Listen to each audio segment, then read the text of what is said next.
نے پوچھا فاتحہ صحیح ہے کہ غلط ہے؟ سورہ فاتحہ پڑھنا اچھی بات ہے الحمدللہ، اس میں کیا بری بات ہے؟ لیکن آپ کا مین سوال ہے کہ کھانے پہ فاتحہ پڑھنا اور کسی شخص کے نام کے اوپر ذریعہ بنا کے کرنا، قرآن مجید میں کم از کم 4 جگہ کہا گیا ہے۔ سورہ بقرہ میں سورہ نمبر 2 آیت نمبر 173، سورہ مائدہ سورہ نمبر 5 آیت نمبر 3، سورہ انعام سورہ نمبر 6 آیت نمبر 145 اور سورہ نحل چیپٹر نمبر 16 سورہ نمبر 16 آیت نمبر 155 میں اللہ تعالیٰ فرماتے حرمت علیکم المیتۃ والدم ولحم الخنزیر وما اہل لغیر اللہ بہ، آپ کے لیے حرام ہے سور کا گوشت، خنزیر کا گوشت، مرا ہوا گوشت، خون، اور وہ کھانا جس کے اوپر اللہ کے علاوہ کسی اور کا نام لیا گیا ہے۔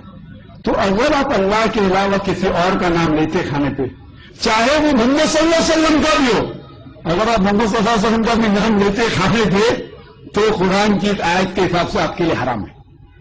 تو باقی کسی کے پیر یا میں نہیں کہتے اجازت ہے نہیں، تو میں نہیں کہہ رہا ہوں، آپ کا حکومت کی نہ ڈاکٹر ذاکر نہ کہتے کہ اللہ کے علاوہ کسی کا نام لینا حرام ہے، میں کیا تو کچھ اس کی اہمیت بھی نہیں۔ آپ کہیے آپ کی سہیلی سے، آپ کے دوست سے کہ اللہ تعالیٰ فرماتے سورہ بقرہ میں سورہ نمبر 2 آیت نمبر 173، اللہ تعالیٰ فرماتے سورہ مائدہ میں سورہ نمبر 5 آیت نمبر 3، اللہ تعالیٰ فرماتے سورہ انعام سورہ نمبر 6 آیت نمبر 145 اور سورہ نمبر 16 آیت نمبر 115۔ اگر یاد نہیں رکھ سکتے لکھیے۔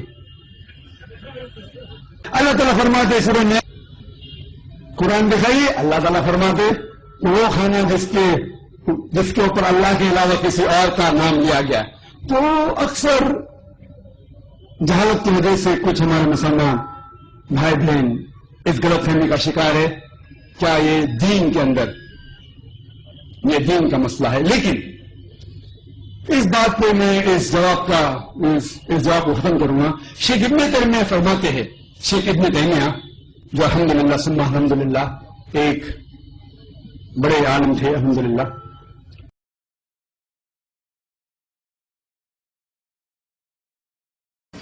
یہ بہت ہی بڑی سعادت کی بات ہے کہ کوئی عظیم ہستی ہمارے درمیان سے رخصت ہو جائے تو انسان ہر سال کم از کم اس کی یاد کو تازہ کرتا رہے۔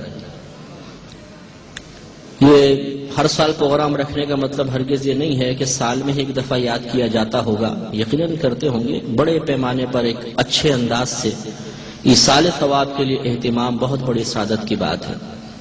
اور یہ کوئی نیا جذبہ نہیں ہے، بلکہ صحابہ کرام علیہم رضوان کی طرف سے ایک عملی طور پر جو ہمیں نمونہ پیش کیا گیا اسی کی ایک اتباع کی صورت ہے۔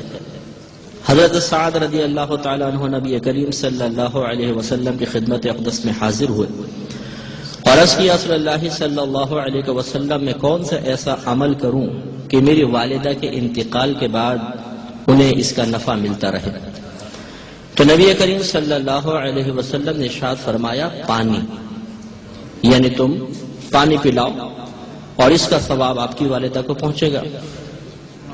تو حضرت سعد رضی اللہ تعالی عنہ نے ایک شارع عام کے کنارے ایک کنواں کھدوا دیا تھا اور اس پہ ایک باقاعدہ پلیٹ لگائی جس پہ لأم سعد لکھوایا، یعنی سعد کی ماں کے لیے، اور آپ کا قصد و ارادہ یہ تھا کہ جتنے لوگ اس سے پانی پیتے رہیں گے اس کا ثواب میری والدہ کو ملتا رہے گا۔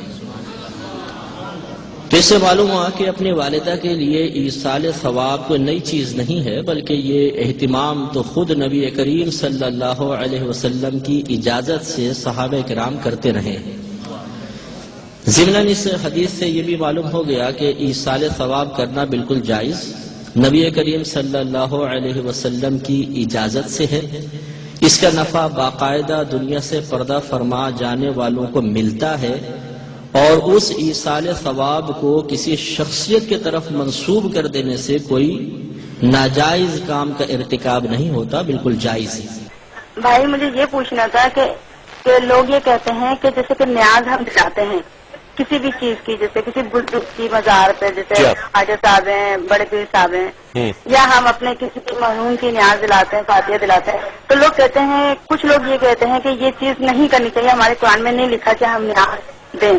اچھا، یہ بات کہاں تک صحیح ہے، کہاں تک غلط ہے، یہ مجھے پوچھنا ہے. دوسرے میں یہ پوچھنا چاہتی ہوں، جیسے میری والدہ تھی وہ قرآن نہیں پڑھی ہوئی تھی اور وہ مطلب نماز کی بھی اتنی پابند نہیں تھی جیسے کہ انسان کو ہونا چاہیے نا، تو اب ان کا انتقال ہو گیا ہے. کیا میں ان کے ثواب کے لیے ان کے نام کی نماز پڑھ سکتی ہوں یا ان کے نام کا روزہ رکھ سکتی ہوں جس سے ان کو ثواب ملے؟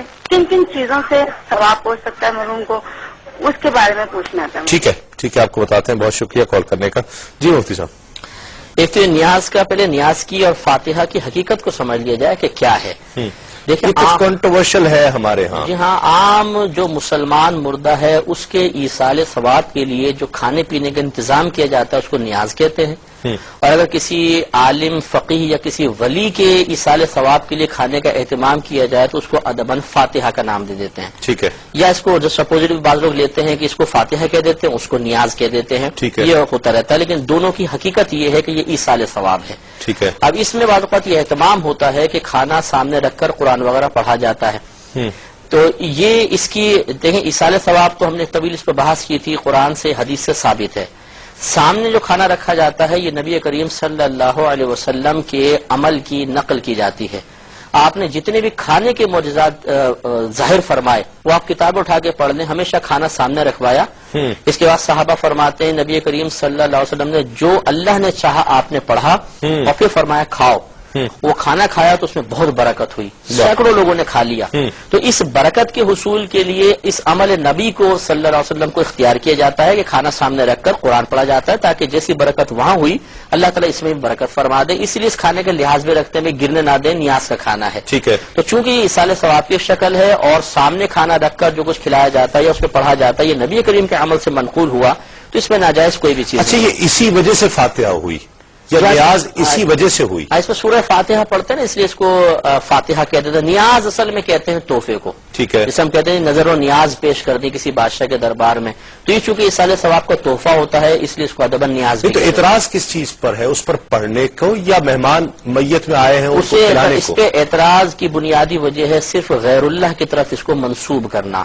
یہ کہنا کہ خواجہ صاحب کی نیاز ہے، غوث پاک کی نیاز ہے، 11ویں کی نیاز ہے، 12ویں کی نیاز ہے، اس منسوب کرنے پہ اعتراض ہوتا ہے. اچھا. حالانکہ عقلاً بھی آپ دیکھ لیں تو منسوب کرنے سے کسی چیز میں حرمت کیسے داخل ہو سکتی ہے؟ ٹھیک ہے. آپ قربانی کے جانور کو بھی تو منسوب کرتے ہیں، یہ کس کا؟ یہ اکرم صاحب کا بکرا ہے، یہ فلاں صاحب کی گائے ہے. اسے منسوب کر دینے سے تو کچھ نہیں ہوتا نا. جس وقت آپ ذبح کر رہے ہیں اس پہ اللہ کا نام ذکر کر رہے ہیں اور آپ کے قلب میں یہ نیت ہے کہ میں اللہ کا قرب حاصل کر رہا ہوں، اللہ کی رضا کی خاطر یہ کام کر رہا ہوں، تو پھر یقیناً اس میں کوئی شرک کا شائبہ پیدا نہیں ہوتا ہے.